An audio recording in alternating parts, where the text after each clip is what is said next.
Hey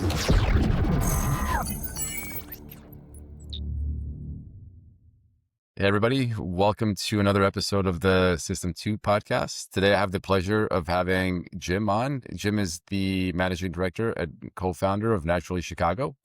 Naturally Chicago brings together entrepreneurs, investors, retailers, and experts for one purpose: to make Chicago the epicenter for fast-growing natural products companies. Thanks for joining me, Jim. Thank you. It's great to be here, Matei. So why don't we start a little bit before your work at Naturally Chicago? What's your story? You know, I've been involved in food for most of my life, my adult life. Many years ago, I launched a magazine called Conscious Choice. It was all about natural living. I was very early in it, and my friends were like, "Wow, you're doing a natural living magazine focusing on yoga and natural health and natural foods, organic in Chicago." My friends from the West Coast was like, "Really?" And it became a success. We had 50,000 circulation. Eventually, it became part of a national chain. We rolled up magazines in New York, LA, Seattle, Vancouver, and it was awesome. 300,000 circulation is a fabulous publication. Really focusing on things that, for me, really matter. Natural living, natural health, the environment, climate, all those kind of things. Were you always interested in natural living ever since you were a kid, or was that something that you discovered Ever later since in I was life? a kid. And there's definitely some cancer in my family, which got me thinking that I'd rather avoid carcinogens. So I've been very mindful about eating organic and being healthier and just having a healthy ecosystem around me. And you said this was when was it that you launched the magazine? 88. Oh wow. And yeah, how are you able to go from something that your peers were saying this doesn't make sense, especially not in Chicago, to having such a large distribution and buying up other Well, we were making money in Chicago, and bottom line, when Whole Foods came to Chicago, I did a lot of journalism about it. We were their second or third market after Austin. And I got to know John Mackey, their CEO and co-founder. And, we became friends, and I earned his respect as a journalist. So, that was really helpful. So the magazine grew, Whole Foods, and then having Whole Foods as a advertiser, I got all the other health food stores, Fresh Fields, others.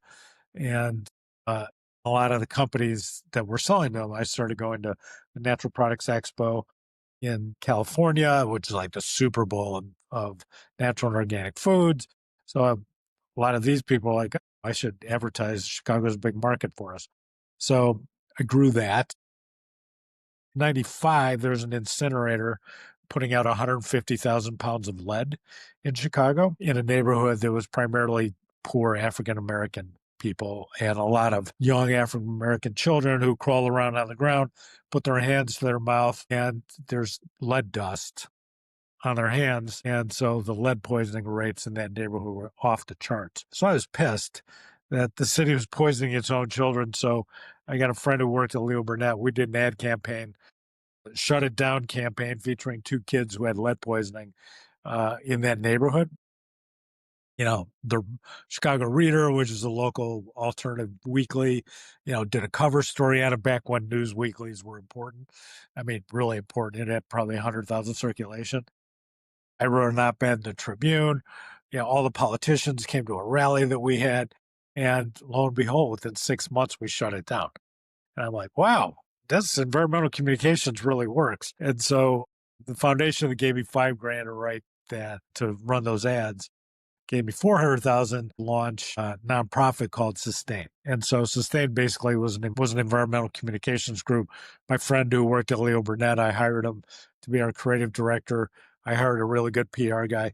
We started doing environmental multimedia campaigns, and we got really good. And then the USDA proposed standards for organic food that would have allowed genetically engineered irradiated food grown in sludge to be called organic. And I'm like, uh-oh, this is a problem. They're trying to kill organic.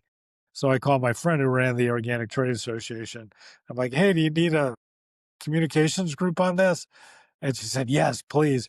So next thing I know, we're doing like full page ads in all the industry publications, and it's the Keep Organic campaign. And we crushed it. We did saveorganic.org was the first use of the internet in a multimedia campaign. This is 1998. So it was a long time ago. The internet was still very fresh.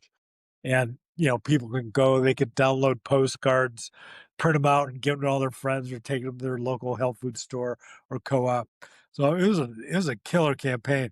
And in the end, and it wasn't just us, there was a lot of groups working on it, but we were the only partner with Whole Foods and the co-ops and a lot of the media in the industry.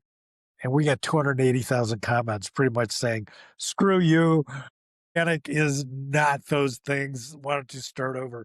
So they started over. They appointed the woman who wrote the Organic Food Production Act to oversee the organic program. And that was the law that created the federal organic standards. So we got a champion in that role. And so then the organic program really started to thrive. And we played a key role in that. And then with that, we became the communications group of choice. Sierra Club and Earth Justice and others, full page ads in the New York Times. We were like the environmental communications group, and it was killer. It was really fun. I mean, because I had zero background in running an agency. And next thing I know, we're doing full page ads in the New York Times. It was just like, wow, this is fun. And my creative director's going on photo shoots to Alaska, for, protecting the salmon and stopping construction of dams and things like that. So we had a blast. And That's amazing. but unfortunately, Maybe just paint a little bit more of a picture of what the macro environment was like back then, because nowadays everyone's very used to organics, right. thanks to the work that you guys had done back then, but that wasn't the norm, right? And especially when you're talking about lead poisoning, was you could literally see the lead on the streets. It's not like, oh, it's maybe in some paid and whatever, like tiny particle per millions, but no, this is these were massively very visible things that were going wrong. And I'm curious, what were people's attitudes towards this? How much awareness was there? Was the science there that pointed to the benefits of organics or some of the dangers of some of these other chemicals? And how much did you guys have to invent the wheel there, work on the science, or how much of it was also just getting that message across? Sure. Back then, organic was in its infancy. It was probably less prior to the organic standards. Organic food sales were less than $1 billion a year in the U.S., whereas today it's over 60. So it's definitely grown significantly as an industry.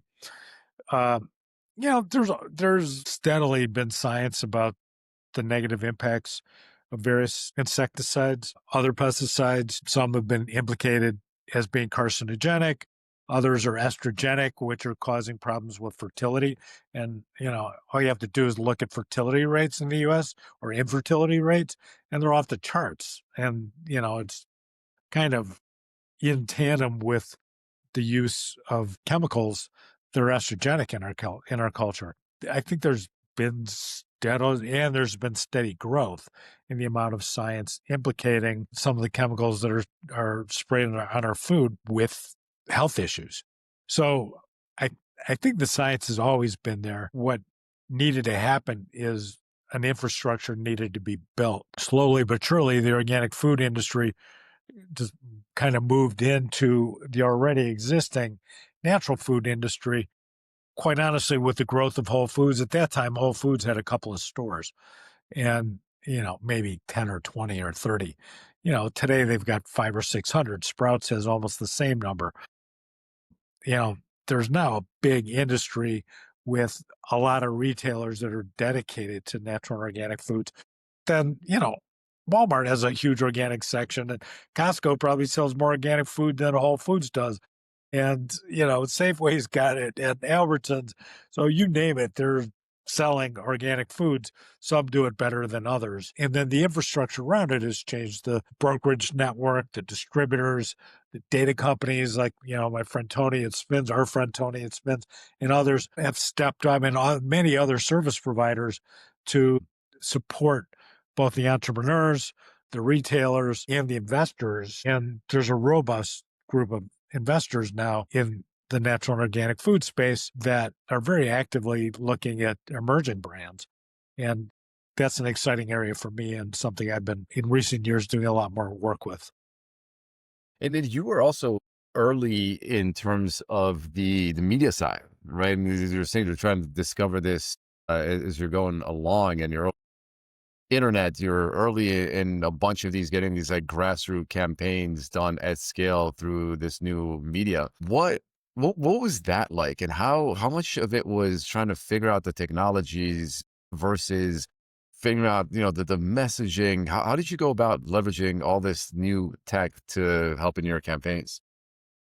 Yeah, I mean, that's a good question. On the internet side, we got lucky. We had folks like on the Keep Organic campaign. We had folks who wanted to help who were a lot more tech savvy than us. So, I mean, we had a great designer on the website, but we had to figure out the back end back in the late 90s.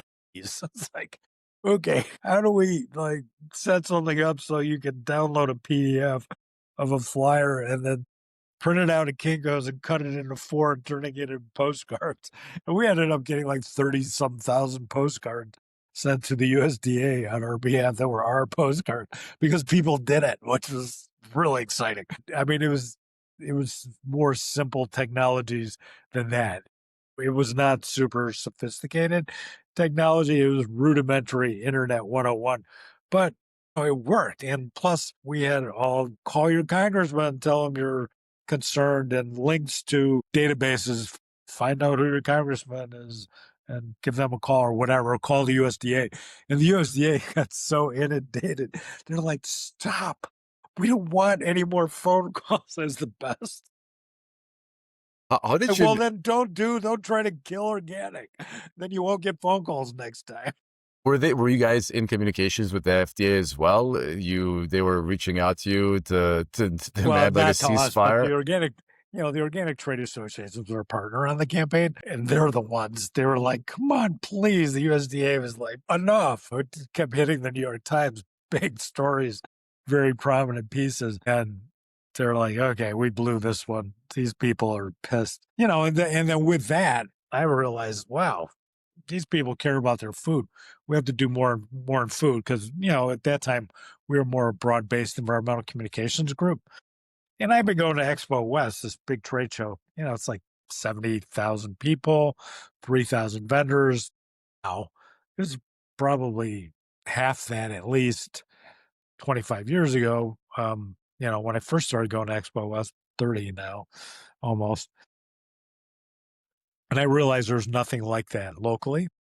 So, because I had this relationship with Whole Foods and John Mackey, their local team was very much like, oh, how can we help you? Since it's their founder and CEO is my friend. So we did something called the Good Food Expo, which is a trade show that linked local farmers and emerging CPG brands with buyers. And since Whole Foods is my partner on the show, everybody came. So we launched that in 2004. I think at its peak, we had maybe 180 vendors. All the distributors came, all the major retailers in Chicago came. And it was 3 days. First day was a financing conference. Second day was a trade show and a policy conference. Third day was a festival with like Rick Bayless and Paul Kahn, all the big chefs in Chicago did cooking demos. And then, people can buy products from the vendors and, have fun. Unfortunately, it was killed by the pandemic, but we kind of did our job because now like all the distributors locally carry local food. All the retailers, they're now reaching out to us. It's like, hey, we want emerging brands.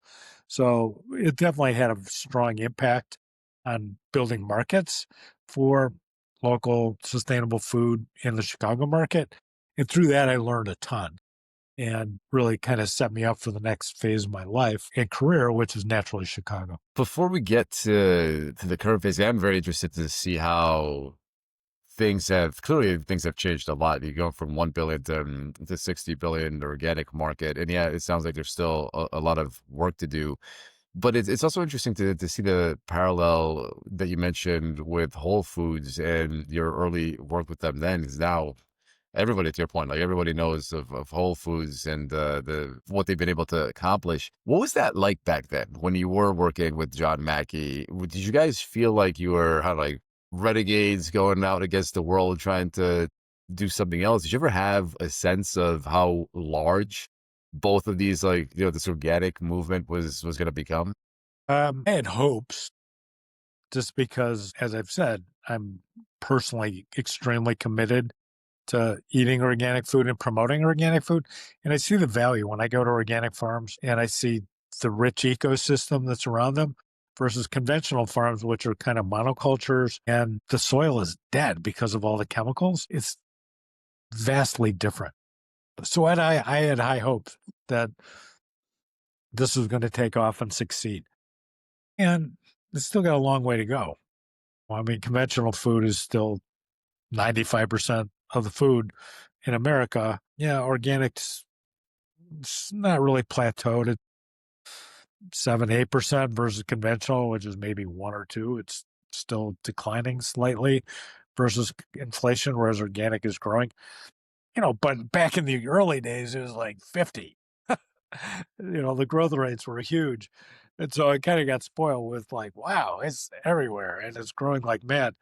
It's growing much slower. And I think that part of the problem is the cost. Part of it, the cost is access. And I think that we as a industry can probably do a better job at creating more scale and economic efficiencies long term to start being a bit more competitive on the cost side with conventional food. Yeah, so I think it's a good segue into what you're doing now at Naturally Chicago and some of the other initiatives that you're involved with.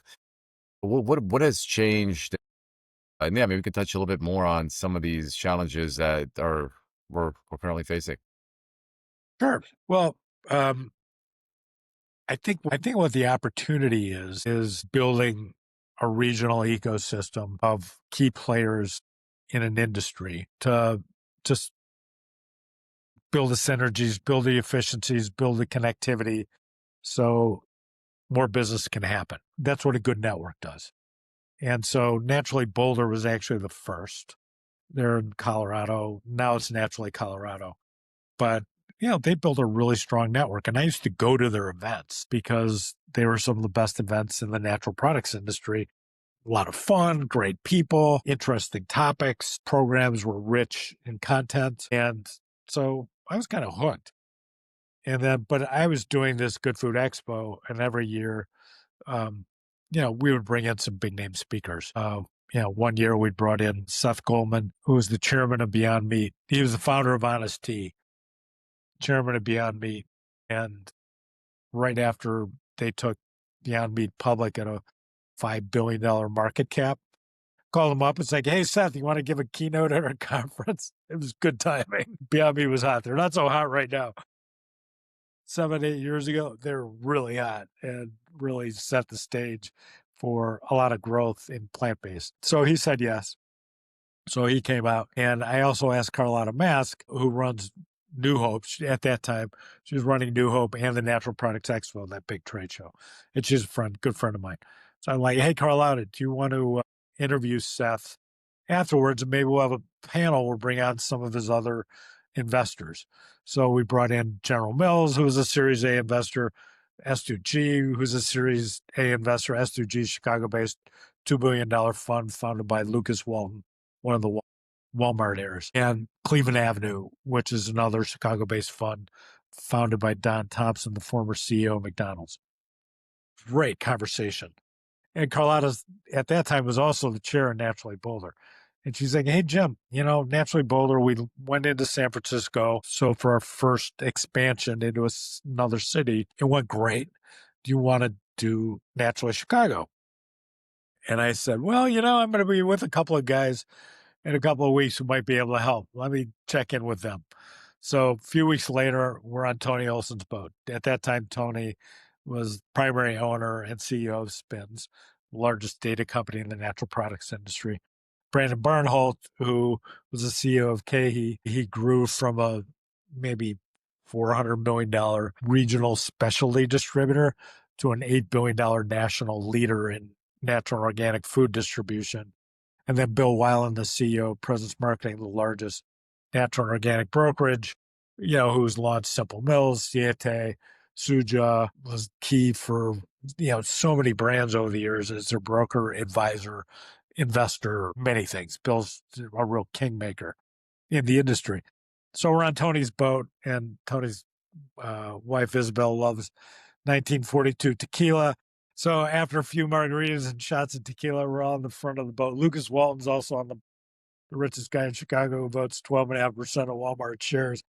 I'm like, hey, Carlotta wants us to launch Naturally Chicago. Do you guys want to be co-founders? And I think the tequila worked because they all said yes, which is great. And then they have, these three primary companies in the Chicago natural products food ecosystem. As co-founders, really made it easy for us to grow. So we've attracted, probably 150 emerging brands now. We've got a network, a Chicago Seed Co., which is about 75 investors, ranging from larger VCs, I guess, to G at Cleveland Avenue, to many family offices, and then also some angel investors, some larger brands, Simple Mills, Chomps, others, companies who are really making it, and then a lot of service providers, lawyers, accountants, others. And, we get the industry together. We have, various events that are really fun, but also content driven. We do 3 pitch events a year now with Chicago Seed Co. One of them's in person, typically 350 people with maybe 5 or 6 brands pitching, some great programming, some speakers, maybe a keynote. And then, the brands pitch, and then we pick a winner or 2 winners actually. And, they share, the last couple of years, about 200,000 in service prizes, which is very valuable to them. And, the ecosystem's just really growing as a result of this. And we keep growing, and the network's growing. So Naturally Chicago was the 3rd. Now there's 11. New York's come on, LA, Minnesota, New England. So it's now a really thriving national ecosystem that has great plans for growth, where we see ultimately probably at least 15 markets that'll be part of the Naturally Network, which is the kind of the national overseer of all the different chapters. And, we have a big presence at Expo West, fancy food shows, which are East and West Coast that the Specialty Food Association puts on. We have a great presence there, and it's really been working. It's that's a great network. Tell me more about some of the challenges that are currently facing, and then that'd be also interesting to hear about some of the companies that you guys are seeing that are coming into these events and some of their solutions there. But yeah, let's start with the challenges. Like what work still needs to be done? I think that it's now turning into a more mature industry. So it's got the service providers, it's got the brokers, it's got the distributors, it's got the retailers. I think there could be greater movement into conventional grocery on both the organic and natural side. There's definitely been some movement because of the competition that conventional is facing with dedicated natural and organic retailers. But I do believe there could be significantly more penetration there from brands on our side of the aisle. So, that's much of that's the work of the brands. They just have to figure out, okay, how do I get Kroger to take me in all their stores or Albertsons, and build a relationship and have the data, quite honestly, that shows, okay, our velocity. I'll give you one example. We've got a company called Prima that is ancestral proteins. It's a bar. They have beef tallow and they have collagen and other products. Tastes great. And, they launched in January at Sprouts. They're already the top selling bar by velocity and dollar sales at Sprouts. And Sprouts is a big retailer. We're at 500 stores. I mean, big on the natural side. They're crushing it. And, they're new and they're not at all in conventional. So a brand like that it's got to get into Whole Foods. It's got to get into natural grocers. It's got to really kind of fulfill the opportunity, the natural channel, all the co-ops, and there's a lot of co-ops across the country. So they've got to build out on the natural channel side.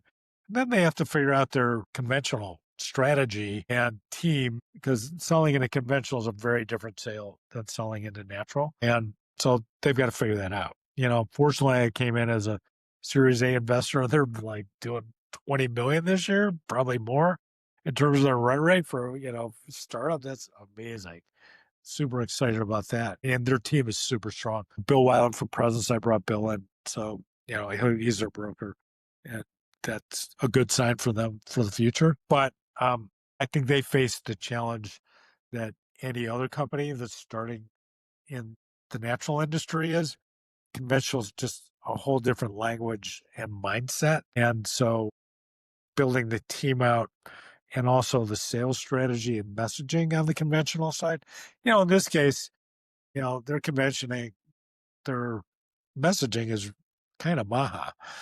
It's beef tallow, it's animal products, it's healthy animal proteins as a way to build health, which is super popular right now. And it's going to keep growing, I think, very quickly. Somebody who's not in that space, but is still in the natural channel, maybe it's a natural health supplement that's unique or something else. They've got to figure out, okay, how do I go beyond the natural channel, which can be a You mentioned that the conventional folks think about things differently. How do they think about which brands to stock up versus the organic retailers? yeah, a lot of it's based on data. I mean, if they're seeing spins data that shows, all right, Prima's crushing it and they're in a growing category, bars with animal protein, we've got to take them on. That's an easier comprehend. And so I think data is a key driver for any retailer's purchasing decisions. Is much of it's going to be driven by data, velocity being a primary factor, but also how are they fitting in within a set at some of their competitors, and what are their competitors doing? Are they adding more SKUs, other things? So if they see the competitors are adding SKUs too, that means their competitors are high on them and they better get on it because they're missing an opportunity. And you had previously mentioned price as being one of the challenges with the organic products.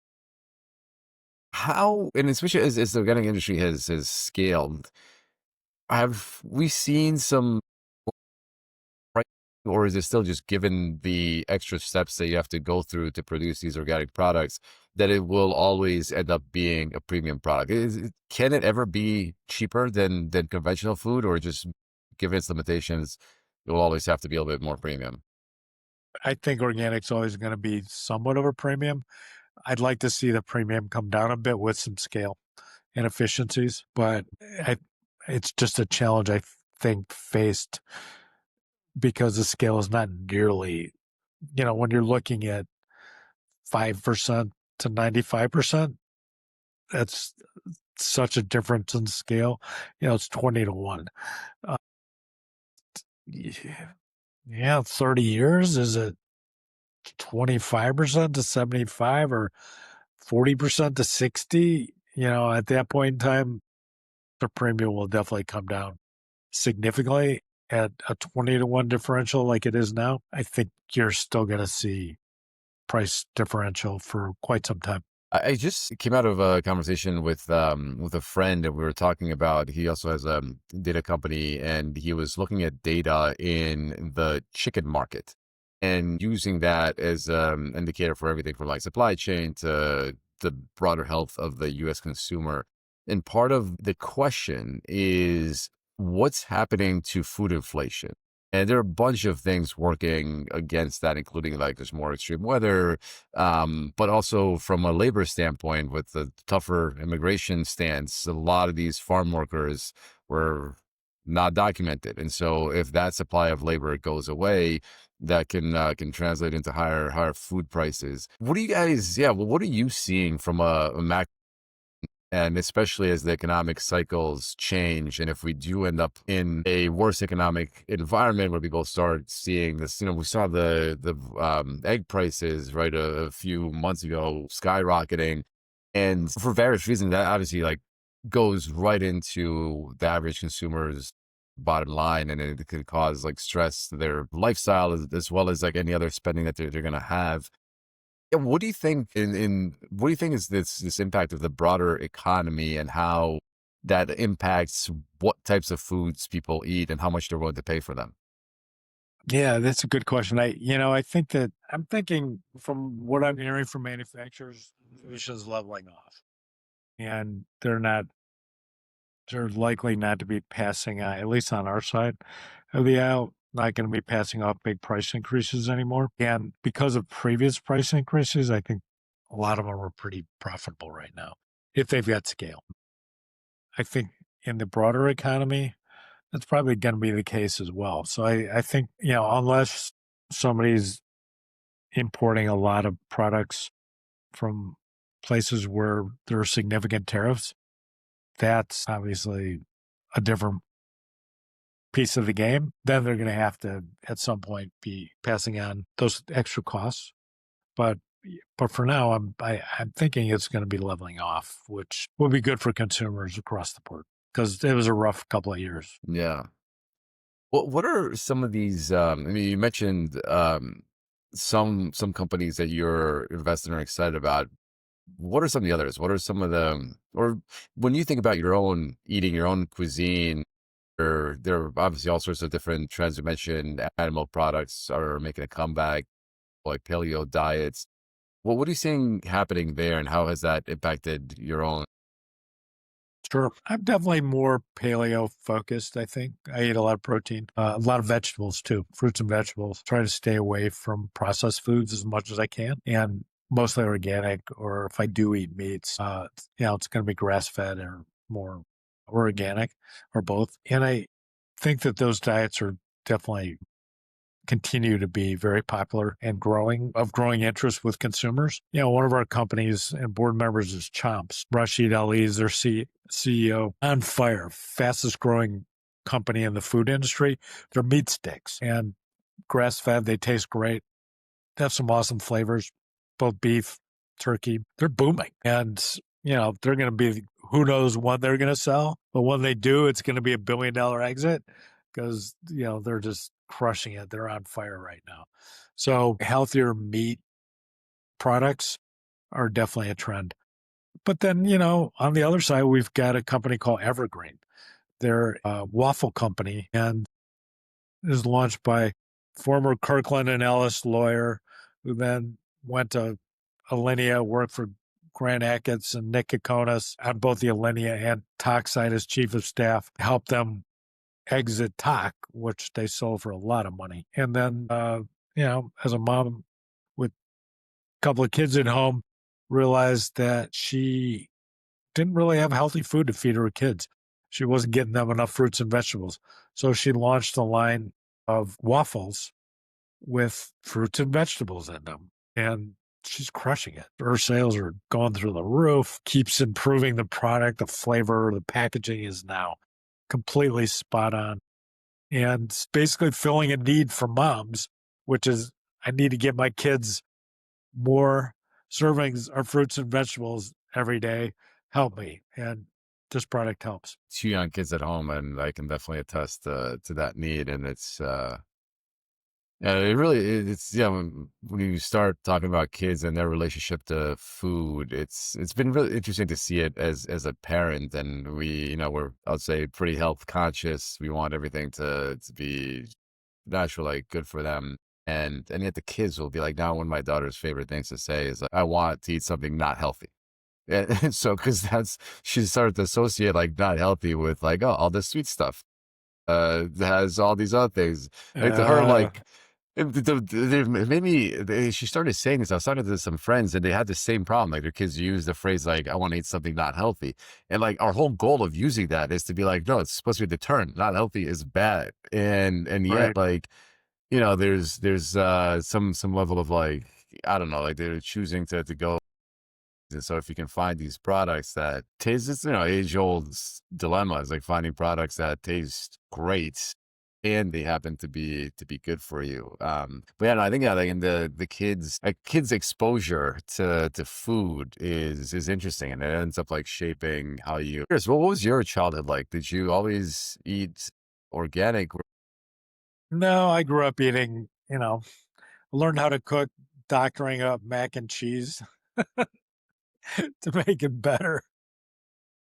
But I also learned to cook because my mother's Italian and she was a good cook. So I would like watch her make sauce and other Italian dishes. And so, and then I started to experiment with a few of those things and actually get good at it. So definitely a Italian centric diet, but she was also a working mom.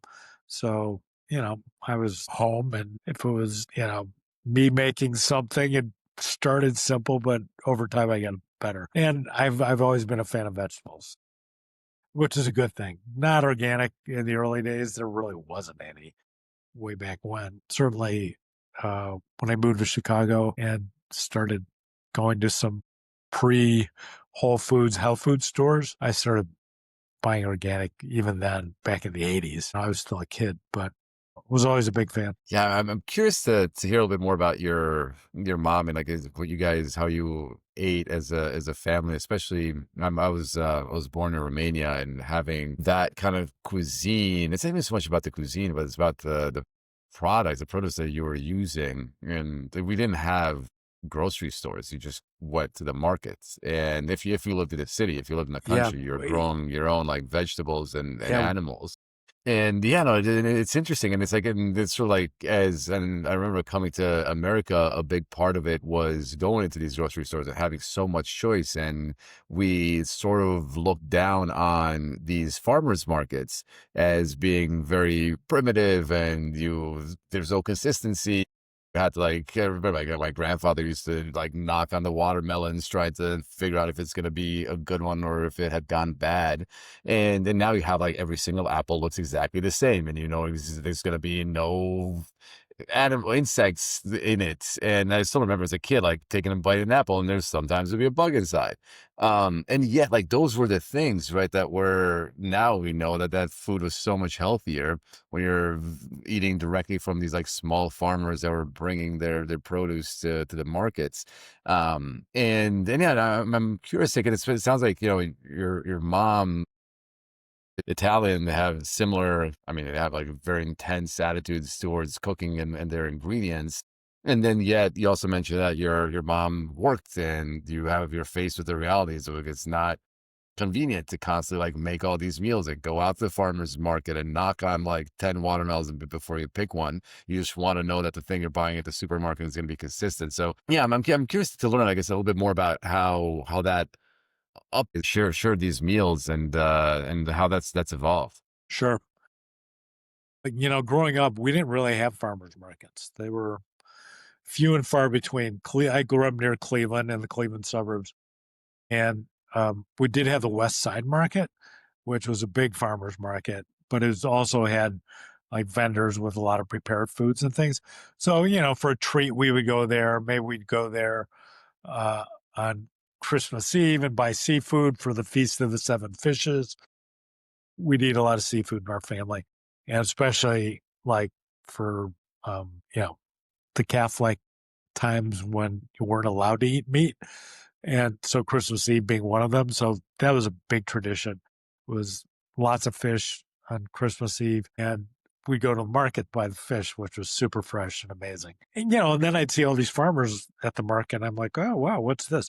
So that was really my first exposure to farmers markets was at the West Side Market in Cleveland. Mom she was a very healthy cook, lots of seafood, meats, but not super processed, and tons of vegetables.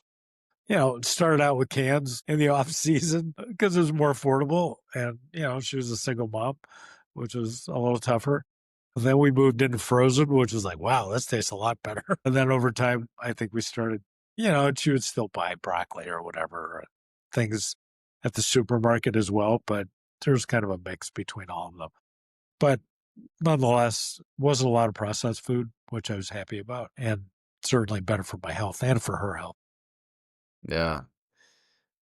You mentioned some of like these fine dining restaurants like Alinea and others. What role have they played in bringing awareness or adoption of these organic products to the broader market? And what more can be done? I mean, I was listening to a podcast where Daniel from 11 Madison Park was talking about how they switched to be just plant-based a few years ago, and now they're pivoting again to include a little bit of meats for basically business reasons. But so you have these very fancy, top of the line, 3 Michelin star restaurants that are experimenting with healthier foods, more sustainable foods.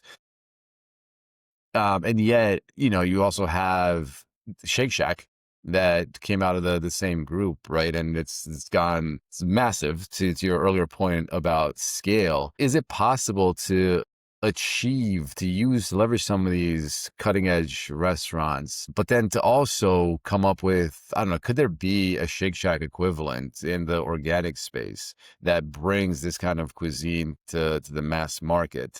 And because it's not just, like the grocery stores, obviously they're a very important part of this, but then there are a lot of other, like eating is communal. It's spiritual.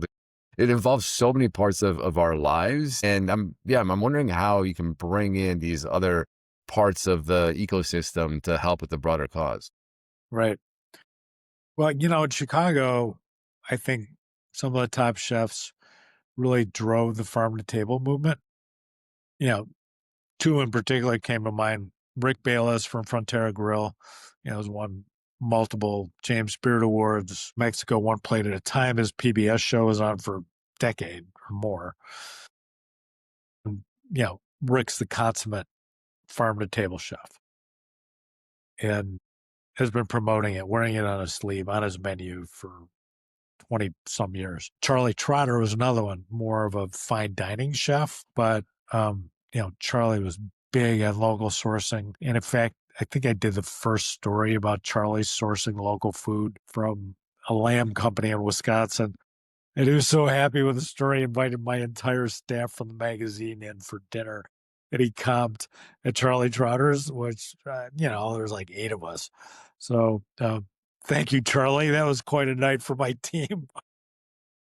And he was very gracious. He came out, talked to us, talked about farmers, some of the other farmers he was working with. It was just great. And then when chefs like that get behind it, a lot of other chefs also then started sourcing more local, sustainable food. And interestingly, with Shake Shack, I think that their burgers are grass-fed, and which is exciting for me to see really a breakout brand and fast food chain ran by Danny Meyer launching nationwide with a grass-fed burger. And it's a little more expensive. It's not that burgers at other places are that much less expensive, and they're crushing it. They're doing great. And so I think that's a good example that you can make money doing better quality food in a national food service setting in addition to selling it through retail. Yeah.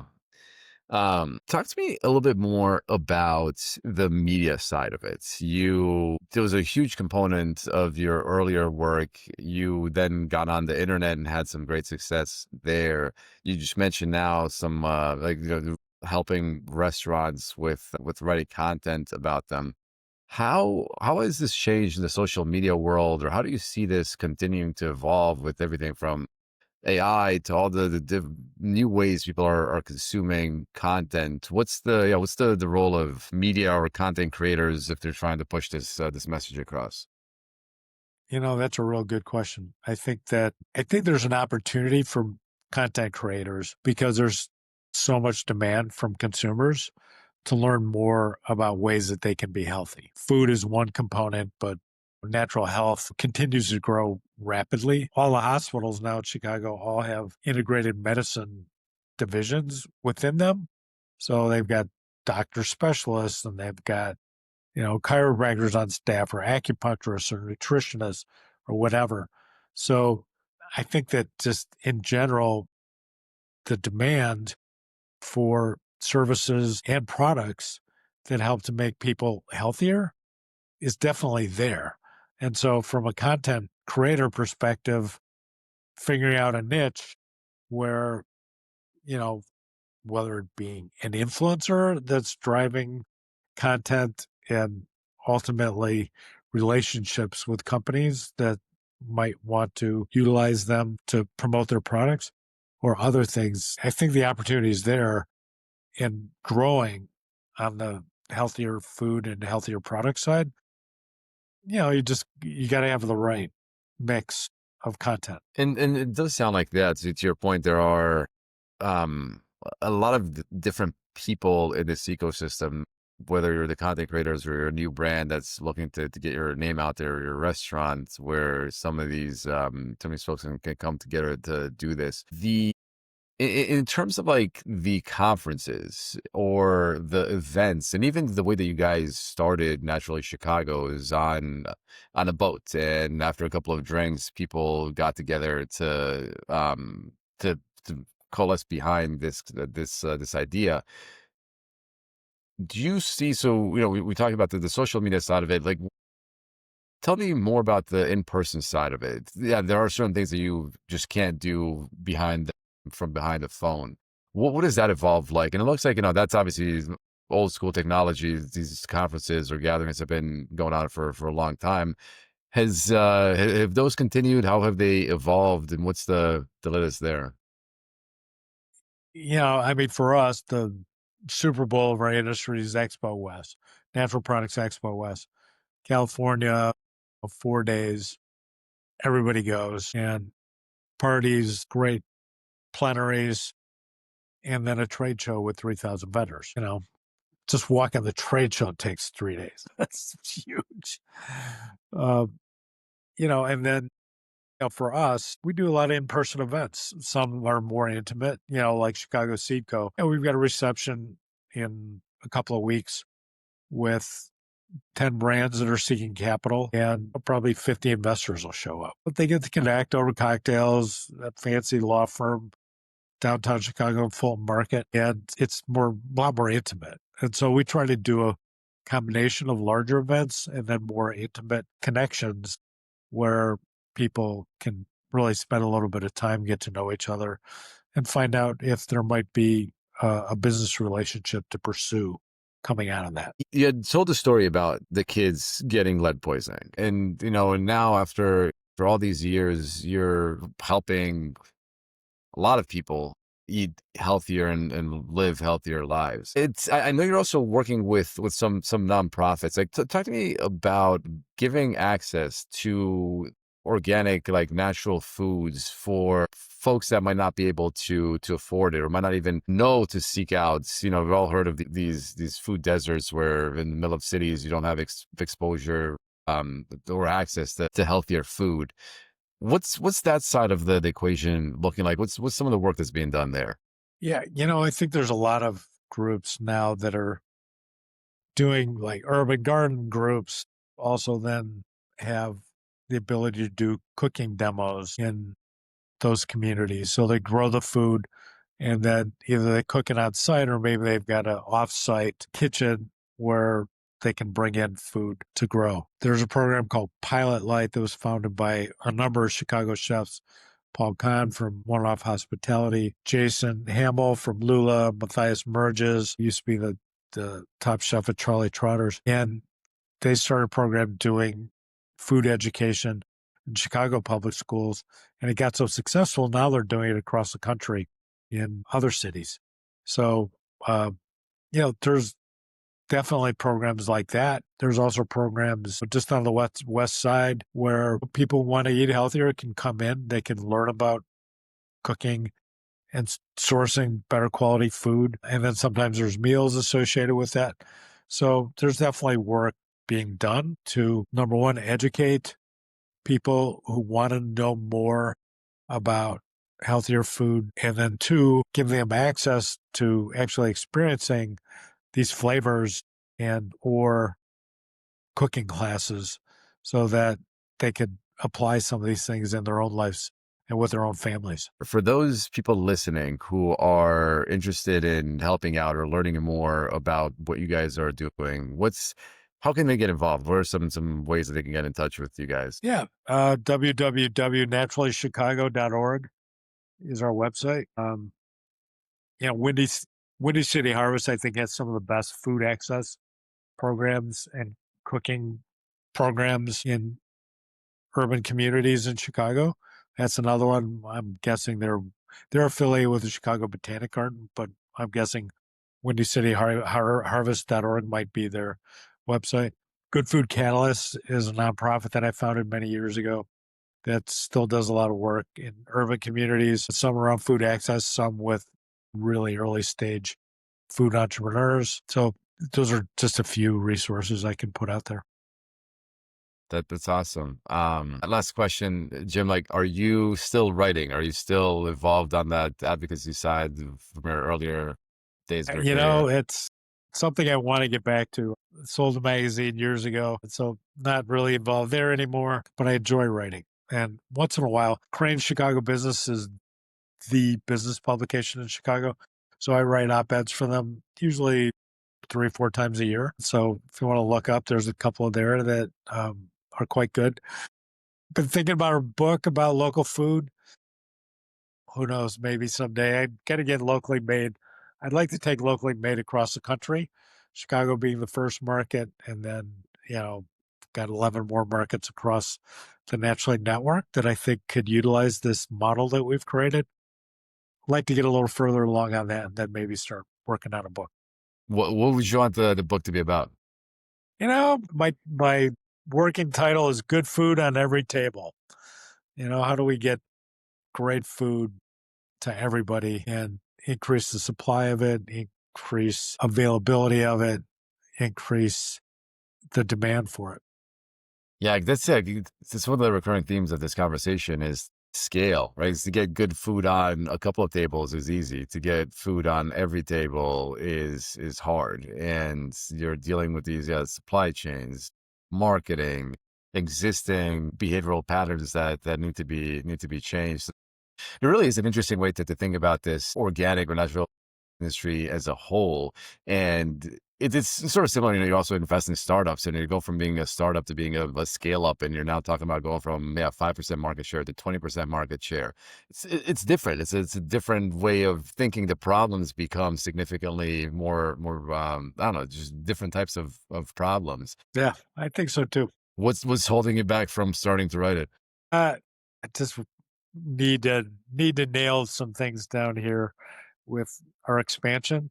And once we get to the point where we're solid, got a little bit more just team members working with us on it, then that's a good time. Well, after you write it, I would love to speak with you again about it. Sounds very interesting. I appreciate that, Matei. Thank you. All right, Jim. Thank you And so this has been much. great. Really wonderful conversation. You're a wonderful interviewer. Thank you.